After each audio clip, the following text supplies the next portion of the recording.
Hey everyone, welcome to another video. Today we're going to talk about issue number 1 of the Heralds of Apocalypse, written by Al Ewing. But before we dive into the story, I want to ask you a favor. If you enjoy this video, please leave a like and a comment to help the channel grow. So this story started a millennium ago, with Apocalypse ruling over the ancient mutant land, Okara, alongside his wife Genesis. Together, they defended Okara and led the mutants against the Amenth horde who attacked them. So to end the war, Genesis made a deal with the Dark Elder God of Amenth, the Annihilation, and ended up donning the Annihilation helm to take control of the horde and ultimately ended up splitting Okara into 2 parts, Krakoa and Arakko, which ended up separating Genesis and Apocalypse from each other. So fast forward, during the Tournament of Swords, Genesis and Apocalypse faced one another again on opposite sides of the battlefield, and Apocalypse was able to remove the Annihilation helm from Genesis, freeing her of its influence and forcing back an encroaching force of Amenth demons who was hell-bent on Krakoa's destruction. So following that, Saturnine was able to convert the Annihilation helm into a staff to limit its corrupting influence over Genesis. In the aftermath of the battle, Genesis demanded that Apocalypse return to Amenth as a show of good faith between Krakoa and Arakko. But peace can only last for so long, because the Arakki are made for war. So with that said, this issue opens with the man himself, Apocalypse, floating above a mound of bodies pondering the meaning of strength with one of Genesis's minions. For this creature really wanted to know what it meant to have true strength. Because as we all know, the strong are the only ones who could survive in this world, according to Genesis's law. So as the creature begs for the info, Apocalypse let it be known that he once loved his name, and found pride that it meant final destruction, but after his time on Krakoa, he has learned that such blunt concepts really didn't mean much. And because of that he now prefers the more ancient meaning of the word, which was revelation. For in this current era, the once bringer of destruction now sees himself as a revelator who reveals the truth. Now, this creature states that he wants to know what strength is so he could survive in this harsh world. So with that question on the table, Apocalypse provides a philosophical answer that deconstructed the meaning of the word. By saying if the strong survive, then the measure of strength is survival, but survival itself has no moral component. And the example he gives of this concept is of a rock. Because a rock can be battered by the ocean for 1,000,000 years and get worn out, but it is still whole. But see, the rock itself is not noble, nor does it has morals. Which was how he saw himself over his long life, because what is the point of being strong, cold, and alive if you don't have morals and something to live for at the end of the day? So with that wisdom gifted, a sharp object landed directly in the creature's head, sending the body crashing to the ground below. Now the person who did this was Genesis, and by the looks of it, she wasn't too happy that Apocalypse was talking to the demons. But that is when Apocalypse quickly changes the topic to how he notices that Genesis has reforged the family sword. But despite his attempts to switch the topic, Genesis was not about to let this slide, because she tells him that he has now become more of a lecturer on his own private island of the weak rather than the man she remembers. Because according to her, she still teaches by example, which was the strong survive, and those who surrender will survive in her army. Which ultimately means strength can only be achieved by others when they surrender to her. So with that out there, Apocalypse as we know him, fundamentally disagrees with her concept of power, which led him to tell her that he cannot support this course and cannot walk with her. Which in a twist of events, Genesis has already seen this coming, so she calls him her gentle mage of mercy, and demands him to open the way. For she never attended him to stand with her. So with the Omega-level mutant returning to his feet, he poses a single question to her: what if he chooses not to obey? Will she send her armies, the White Sword, or his own children perhaps to persuade him to do her bidding? For Apocalypse is fully aware that nothing in her possession can make him do anything he chooses not to do. So in a show of power, Genesis stabs her staff into the ground, and splits their family blade into 2, and toss one half to her love, and tells him to defend his position well and make his arguments clean and precise. For she will not be holding back, because this fight is more than just a duel of force but a clash of wills. So as the former lovers prepare for battle, we jump over to Okara in the far distant past, when Apocalypse first got his family blade from Iska the Unbeaten. And during their interaction, Iska let it be known that she challenged the current greatest swordmaker Ingios to see who could forge the better weapon. And because of her power, of course, she won. Now, despite Iska beating the best sword maker of that time didn't mean the sword forge is the best in the land, for the creator of the white sword, Angios's mother, was already dead. So with the sword in Apocalypse's possession, both him and Iska agreed that it would serve more as an ornament of exquisite beauty due to their current era of peace.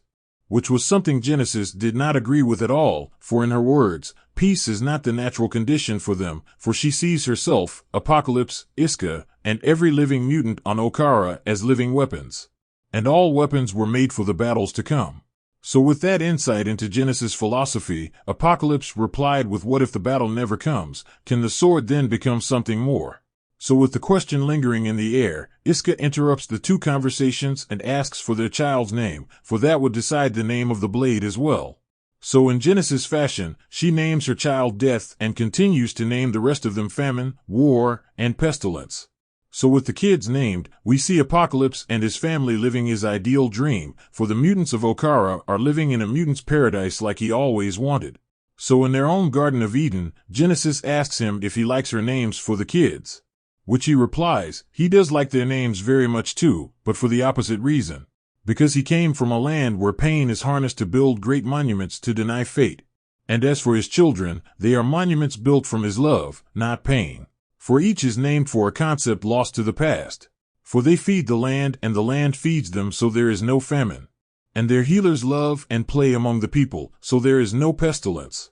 And when it comes to their swords, they are forged in celebration, so where is war? And finally, everyone is at peace, so where is death?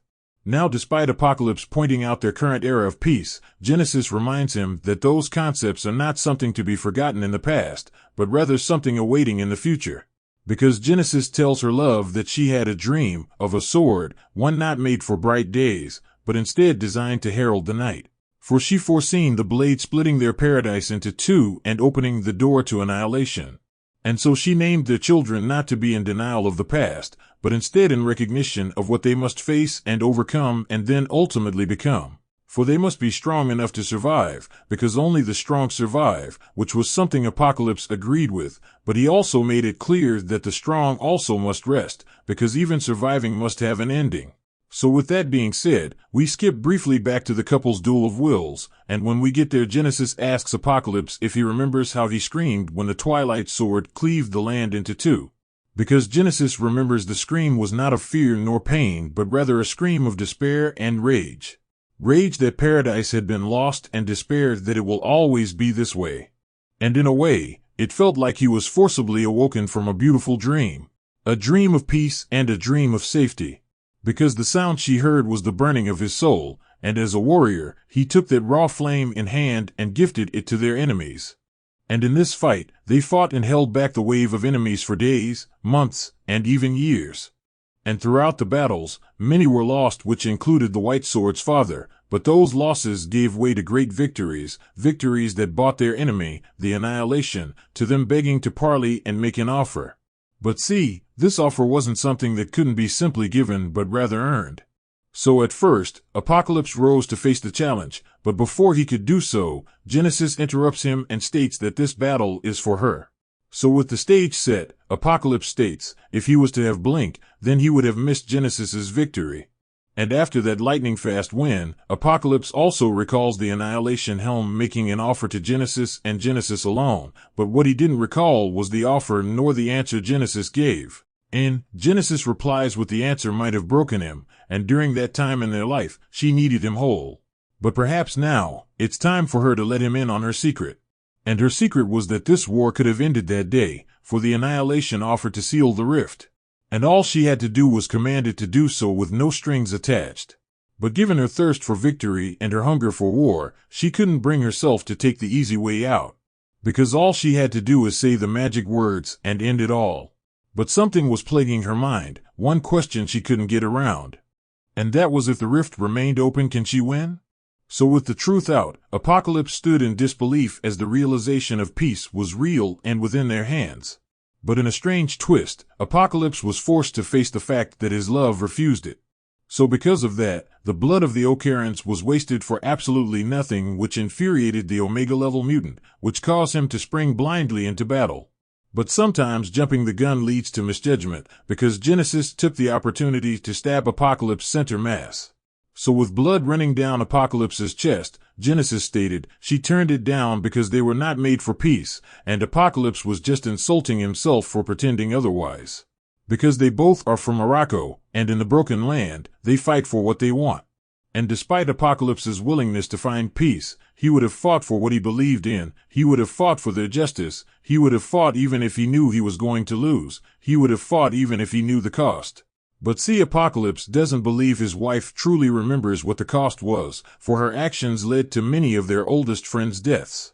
But see, when it came to Apocalypse, everything he did was to force growth and necessary change. But on the other hand, Genesis believed that he sent the Broken Land to Earth to coddle with the Krakoans. So while this is going on, we skip back to the past, where we see Genesis and her kids bringing the summoners to heal after a great battle. So while they bow before Genesis and the Annihilation, the summoners brings up how things could have turned out differently if perhaps Tarn the Uncaring lived to see this day.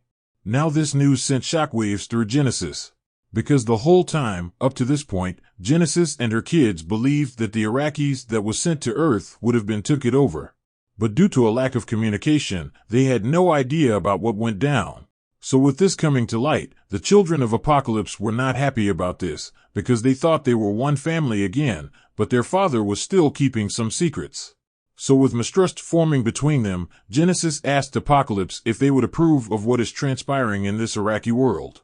So with that said, Apocalypse responds with the Arakki people are continuing to be tested as we speak.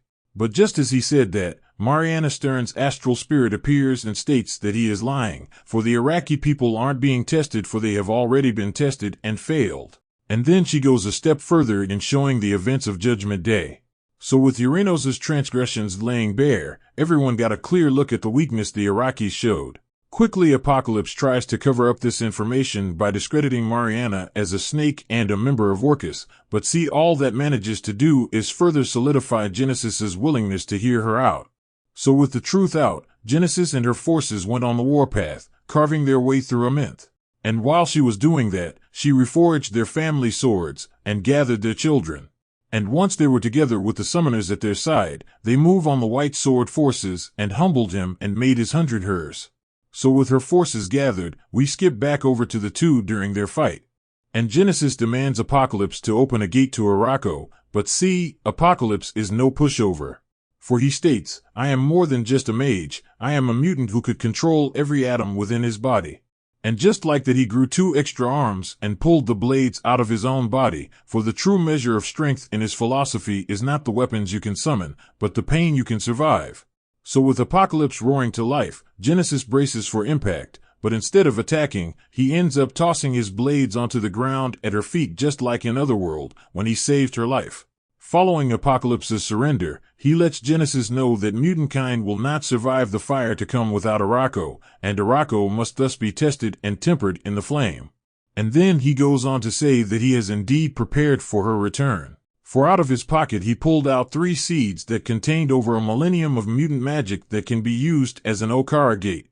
And the way he was going to divide the seeds went as followed: 1 he was going to give to her to use as she will, the 2nd he was going to keep for himself, and the 3rd and final one, he was going to plant right where they currently stood with his own blood, for blood is what the seed must feed on, because mutant blood has always been the cost of mutant kind power. So with the door open, Genesis asked her love if he would come with her, but due to his connection to the Krakoans and Arakkis he refuses, and states that this is a path he cannot walk. But there is one thing he asks of her, and that is for her to walk her path alone. But due to her addiction to power, she refuses and grabs her staff and makes her way through the gate. So with his love gone to fight a war, he turns away to walk his own path and gather his own forces. For soon their destinies will cross again on the battlefields of Arakko. And his love will test him once more. Because at the end of the day, the strong most of all be tested, for to face the test is to face the revelation. And the revelation will never end. So with that said, the Heralds of Apocalypse comes to an end. Now to me, this issue was a great in-depth look at what makes Apocalypse who he is.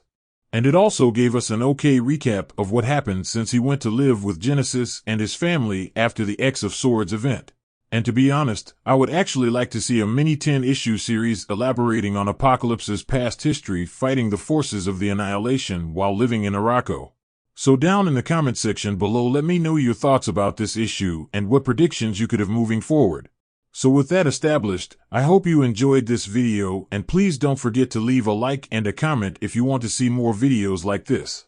Thank you for watching, and I'll see you in the next video.